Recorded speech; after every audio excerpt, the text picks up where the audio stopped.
Истражители од Основното јавно обвинителство во Скопје влегоа во просториите на специјалното јавно обвинителство.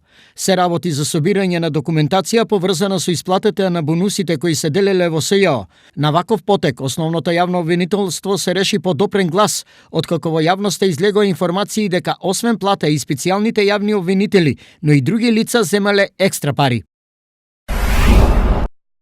Министерот за здравство Венко Филипче денеска соопшти дека наскоро ќе пристигнат дополнителни количини вакцини за грип. Како што изјави, ќе бидат набавени уште онолку колку што досега се набавени, односно близу 28.000. Жените земјоделки ќе добијат по 3.000 евра неповратна финансиска помош. Со овие средства може да се направи опрема за позбербени активности, за овошје, зеленчук, житарици, мелнички производи, растителни и животински масла, шира, сок од грозје, вино, оцет, маџун, месо и месни производи, млеко и млечни производи, опрема за прием, собирање и чување, сортирање, чистење, миење, сушење, калибрирање на земјоделските производи,